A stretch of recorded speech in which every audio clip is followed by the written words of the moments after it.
All right, Jeff Zimmerman with Hammer Time. Erickson Lubin just got done with the weigh-ins at Sundance Square, Fort Worth, Texas. How you doing, Erickson? I'm doing great. How about you? Hey, I'm doing well, man. Let's go this way. Hey, I know we're in the Lone Star State where everything's bigger. How big is that chip on your shoulder for tomorrow? It's big, man. It's been here. It's been here. I've been waiting for a fight like this. This is a very important fight for me. You know, I just gotta go in there tomorrow night and just impose my will and just be smart and just be me, be myself. Everybody I talk to, just a small survey I talked to, this is going to be a great fight, a firefight, but somehow they give the edge to Vergil. What are they missing? Boxing knowledge, I guess. So they're just gonna have to find out. You know, Vergil Ortiz, he's been active. He's been pretty active, and he's fought on some of the bigger stages. And I fought on big stages too, but you know, he's been more. His activity has been a little bit more, so they see him more. You know, his promotion team, they're behind him really big, and maybe that's why they give him that.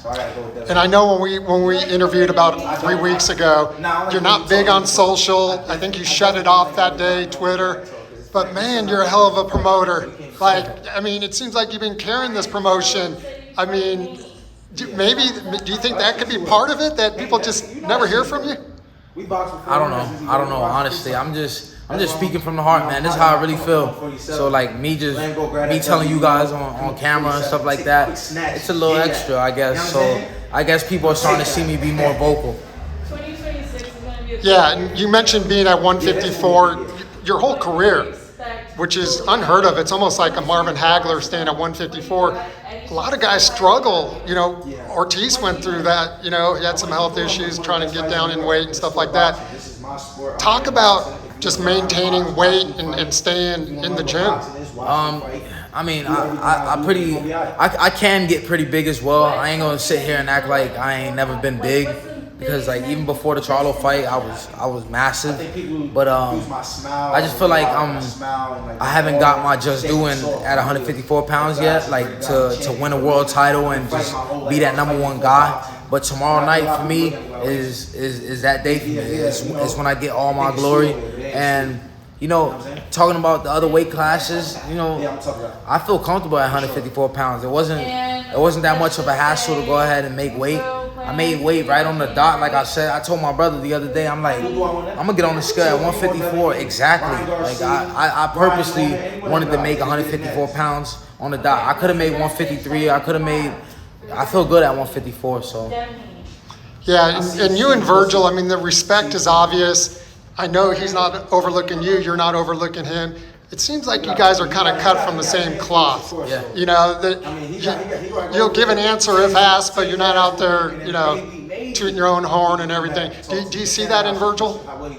Yeah, I don't see too much of a guy that's gonna sit out here and talk shit about another fighter, because he knows what it takes to go in there, to go fight in front of all these people, and he's in his hometown.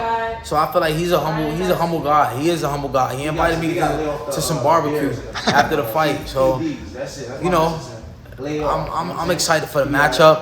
I'm excited to be here in Fort Worth, Texas. Texas actually treats me great. You know, the people are nice here. It's not like I'm getting booed crazy. You know, they're supporting their hometown guy. They're here for Vergil, but you know, they also still show me some respect while I'm out here. How much? Well, I know Vergil's been in some tough fights, but how much will that experience, sharing the ring with Jermell Charlo and Fundora, a guy that is a nightmare for anybody, and you had him if you didn't have, your issues. Yeah. Tomorrow night you're just gonna have to see, man. It's important that we leave it anticipated like this.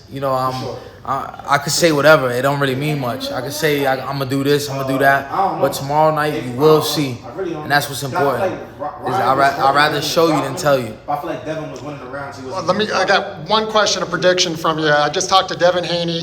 I think his fight and your fight could be super fights, right? Yeah, respected Devin because he's going in there fighting one of the guys of the champions in his division from moving up. You know, he didn't go and get a tune-up. He didn't go and fight nobody that's not on his level. He went up straight to the division and fighting the champion immediately. So I give Devin nothing but respect for that. I got nothing but respect for Brian Norman. He got massive power in both hands. And it's going to be, it's one of those matchups just like this tomorrow night. Yeah, I feel like these are two super fights that nobody saw coming. Yeah. You know, don't maybe not have the hype train. Stay tuned. Y'all got to stay tuned. It's going to be, you got great weeks of boxing coming up.